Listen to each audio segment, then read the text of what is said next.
Hello and welcome to Obscure, and today we are at Crich.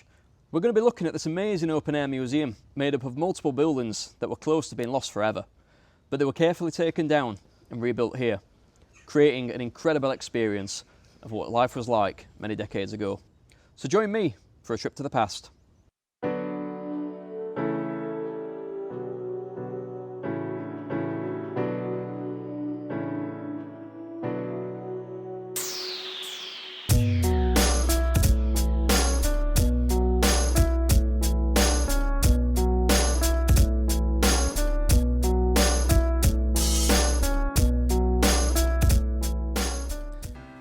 After the Second World War, tramways in Britain were in decline.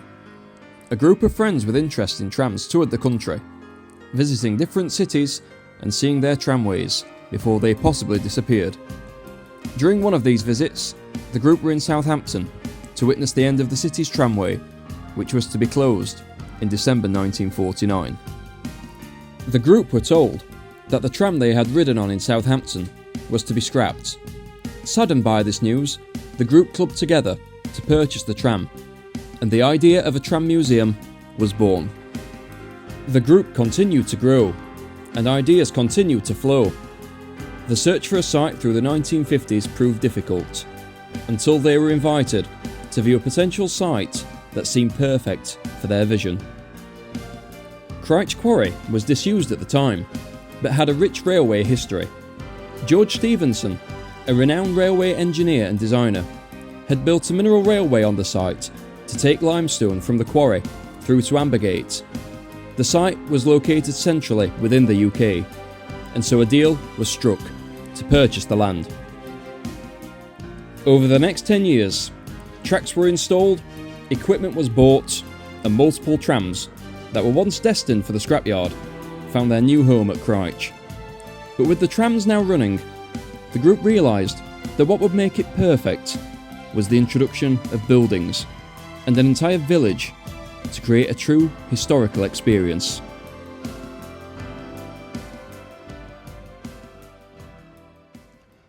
So we have arrived at Crich. As you can see, it's not far from the car park to the entrance. And as soon as we walk in, first thing we come to is this bandstand. Now this wasn't originally here. This was brought from somewhere else. So this right here is the Longford bandstand. Now this is one of the very first things what come to Crich. In 1971, this bandstand was dismantled from a park, Longford Park, in Stretford in Manchester. It was then brought here and reconstructed. But this is just directly across from the main entrance, so it's one of the first things you'll see. The Red Lion pub was originally located in Stoke-on-Trent, where it had stood for many years on Church Street.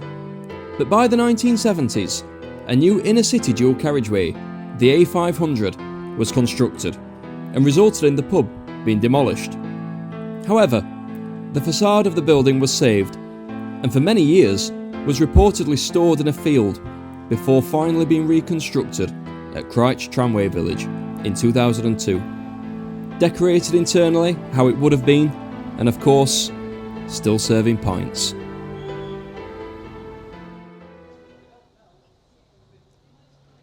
So here it is, the Red Lion pub, originally situated in Stoke-on-Trent, but now resides here and still serves its original purpose.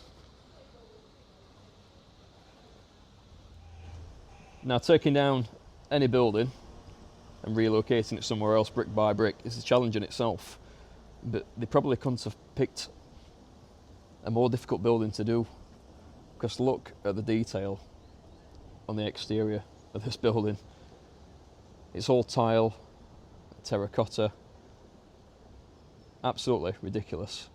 So all that had to be carefully taken apart, and you know what tile's like, very easily broken.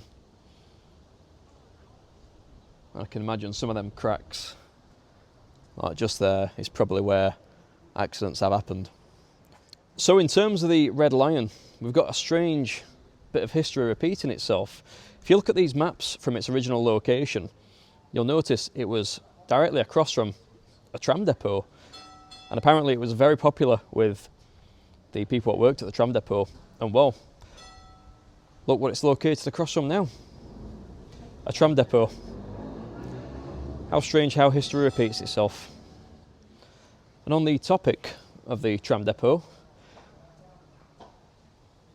these windows, I believe, were salvaged from the Doncaster tram depot. So even the very smallest detail of these buildings have been salvaged from where they can.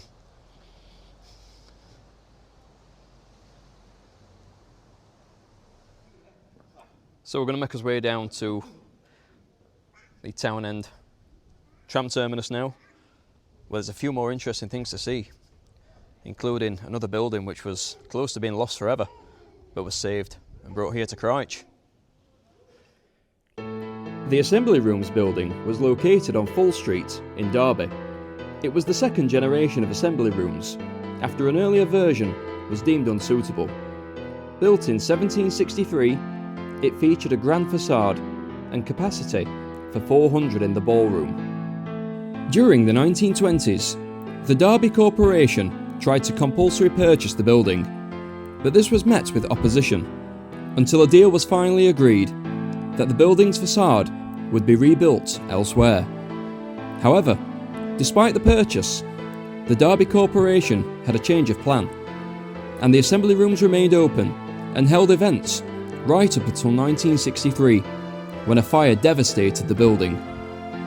With the building facing demolition, and the agreement to save the facade being over 40 years old, Derby Corporation stuck to their word and saved the facade of the Assembly Rooms, with it ultimately ending up 11 miles north at the Crich Tramway Museum, where it reopened in 1976. So right at the bottom end of Crich, we've got the amazing facade of the former Derby Assembly Rooms. Now there's actually some pictures of this being reconstructed here at Crich, and you'll actually notice in one of these photos, in one of the archways to the left hand side, there's actually a tram taking shelter inside one of the arches, which is this arch here. Now obviously the original design wasn't meant to house trams, but it just so happened but that particular tram fit perfectly, so it's probably in there taking shelter from the elements. But what an amazing structure.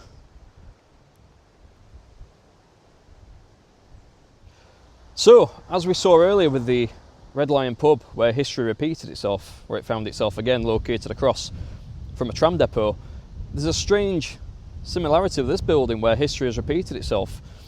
So the Derby Assembly Rooms, as we spoke about, was destroyed in a fire, and that's how part of the building ended up here. After that fire, the building was demolished and the facade was brought here. But the brand new Derby Assembly Rooms, which were constructed in, I believe, 1977 in Derby, huge brutalist structure, well, that's been closed for the last 10 years because, guess what? A fire.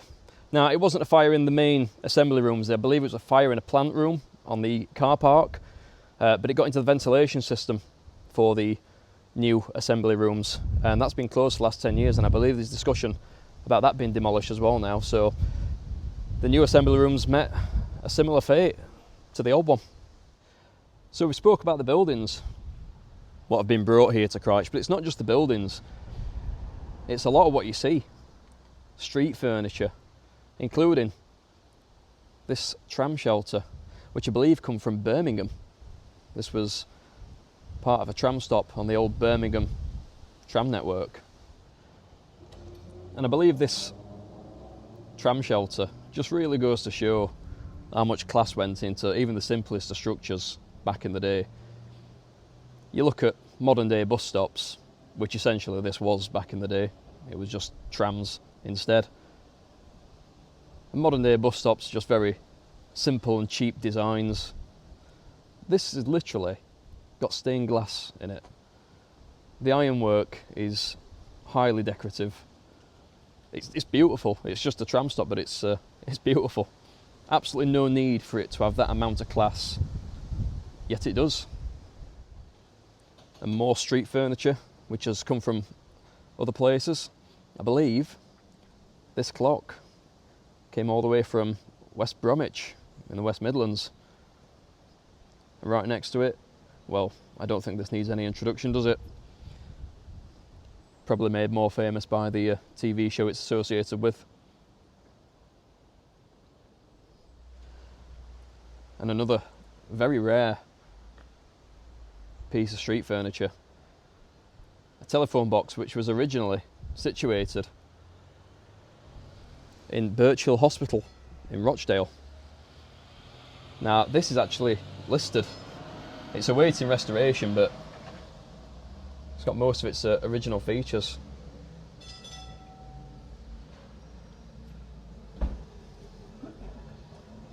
What an amazing piece of history.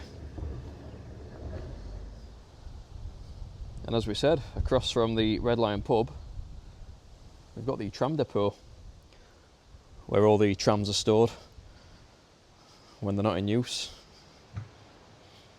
And this is just one shed, and there is 2, 3, 4, 5, 6, 8 trams in here. Room for another 2 more as well. I believe they're the ones that are currently out and about.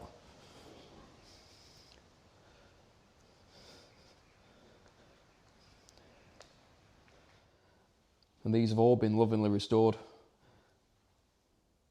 here at Crich. And you can see just how good condition they're in.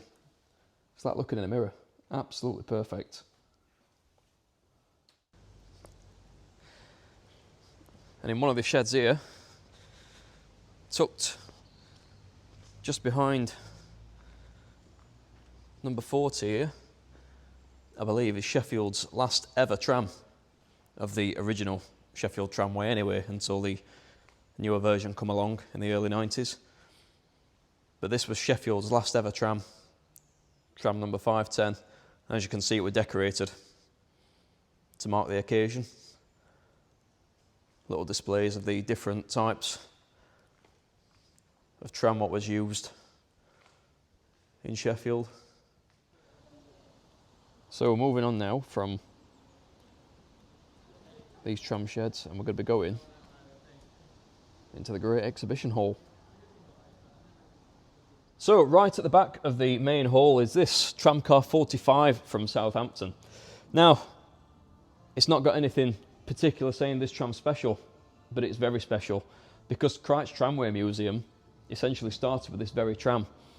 In 1938, the Light Railway Transport League was formed, and they used to go around the UK, travelling on different tramways which were in decline at the time. And one particular time, they ended up in Southampton on the Southampton Tramway and rode on Tram 45. And after learning that this tram was soon to be scrapped, they thought, we've got to do something about this. And they did, because they bought it for £10, which is equivalent to around £500 today. And they bought this tram, and it got stored in various locations until they found a suitable site for their museum, which was here in Crich. And it's still here today, beautifully restored. But all this started with this very tram. And I think one of my favourite things in this great exhibition hall is it's not actually a tram. It's this huge sculpture. Now this once stood, as you might be able to see there, above the Falcon Works in Loughborough. Now it's not the original. The original was taken down in 1952 due to deterioration, and it was replaced with this. But it's absolutely huge. And it ended up getting taken down and actually saved. I believe it was part of a few exhibitions around the local area until it ended up here at Crich. And it's absolutely massive.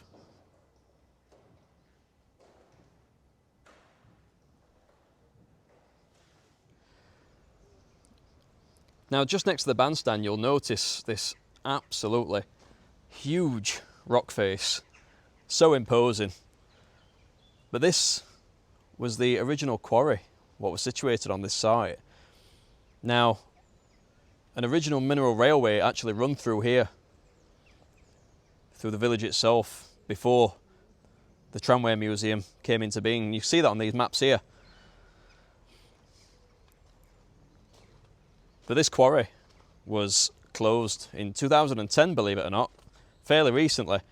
And you can see on the tram journey, you can actually see some of the machinery, what's just being left. But that is the original quarry, which used to take stone, limestone I believe, all the way down to Ambergate.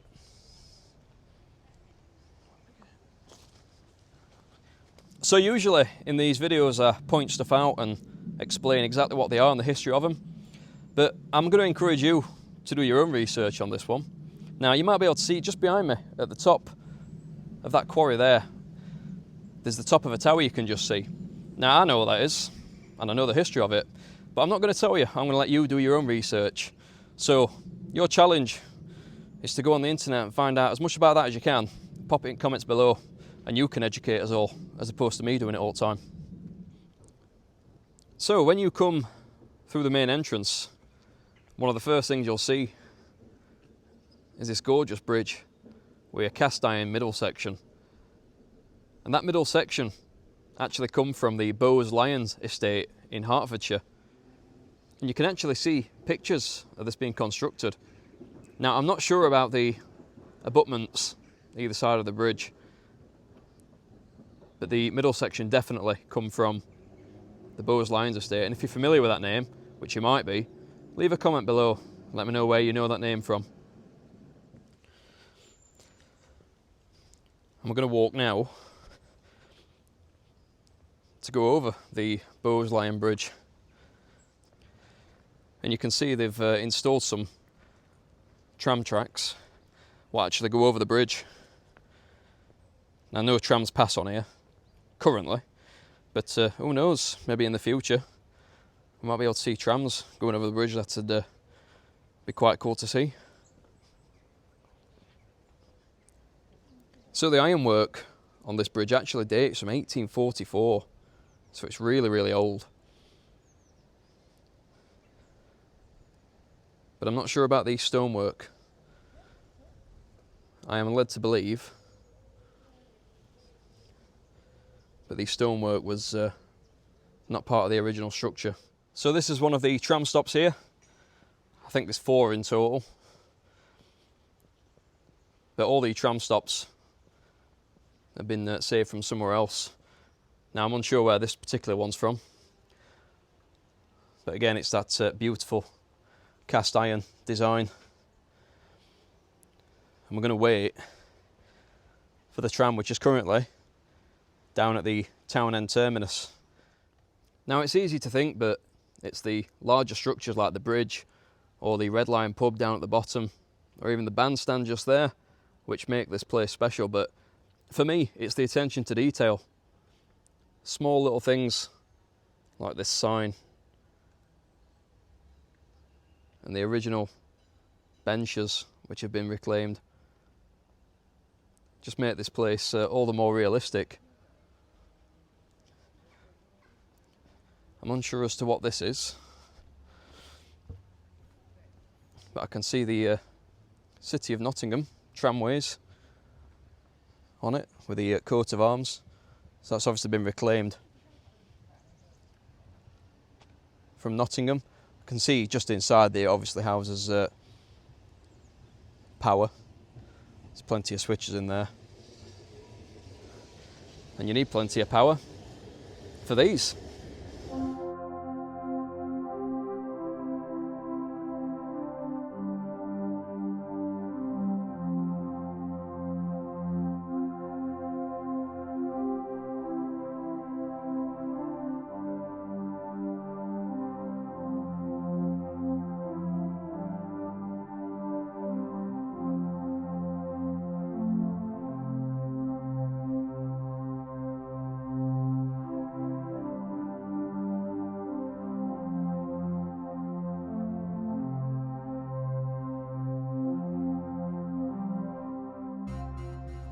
So here at Crich, they don't just restore and do half a job.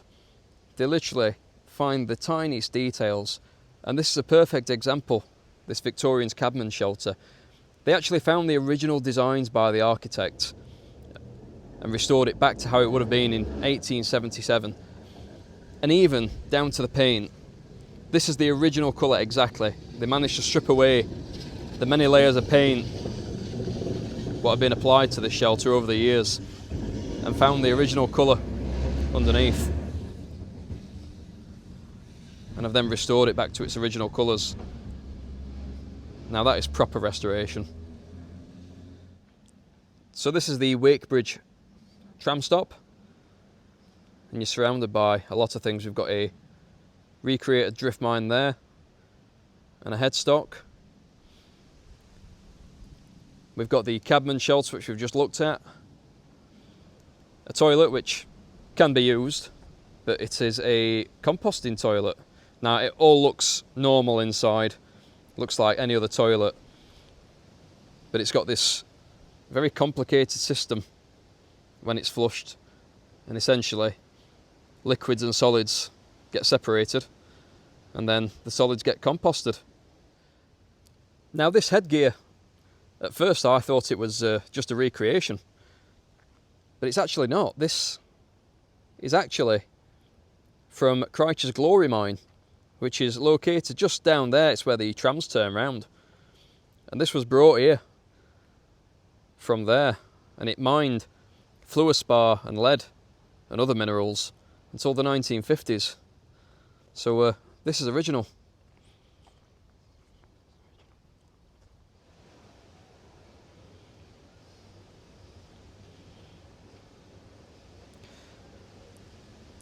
So we're going to make us way back down into the main village now on 345.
So that is everything from Crich. What a great little place.